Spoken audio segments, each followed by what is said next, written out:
मैं अभी पोहरा देवी में बंजारा समुदाय के भी कुछ महानुभावों से मिलकर के आया।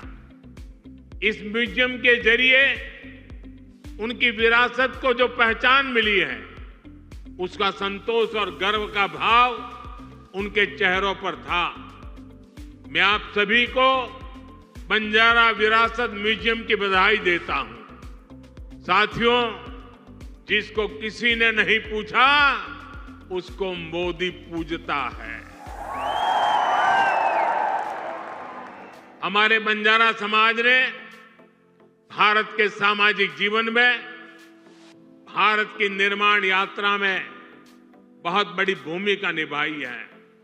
कला, संस्कृति, आध्यात्म, राष्ट्र रक्षा, व्यापार, हर क्षेत्र में इस समाज के महापुरुषों ने, महान विभूतियों ने देश के लिए क्या कुछ नहीं किया। राजा लखी शाह बंजारा, उन्होंने विदेशी शासकों के कितने अत्याचार सहे, उन्होंने समाज की सेवा में अपना जीवन समर्पित कर दिया।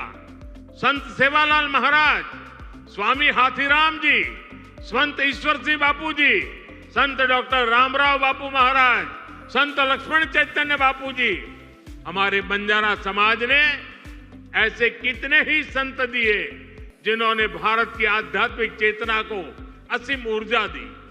पीढ़ी दर पीढ़ी, सैकड़ों हजारों वर्ष से समुदाय भारत की संस्कृति और परंपराओं को सहेजता और संवारता आया है।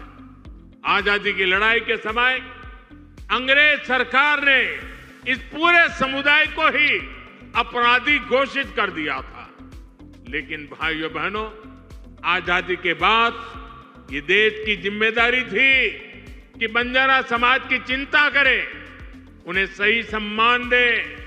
और उस समय कांग्रेस की सरकारों ने क्या किया? कांग्रेस की नीतियों ने इस समाज को मुख्य धारा से काट कर रखा। आजादी के बाद कांग्रेस पार्टी पर जिस परिवार ने कब्जा किया, उसकी सोच शुरू से ही विदेशी रही है। अंग्रेजी हुकूमत की तरह ही ये कांग्रेसी परिवार भी दलित, पिछड़ा, आदिवासियों को अपने बराबर नहीं मानते। इन्हें लगता है भारत पर एक परिवार की ही हुकूमत रहनी चाहिए, क्योंकि अंग्रेज उन्हें ये हक देकर गए थे। इसलिए उन लोगों ने बंजारा समाज के प्रति हमेशा अपमानजनक रवैया बनाए रखा। साथियों, एनडीए की केंद्र सरकार ने ही गुमंतु, अर्धगुमंतु समुदाय के लिए कल्याण बोर्ड का गठन भी किया है।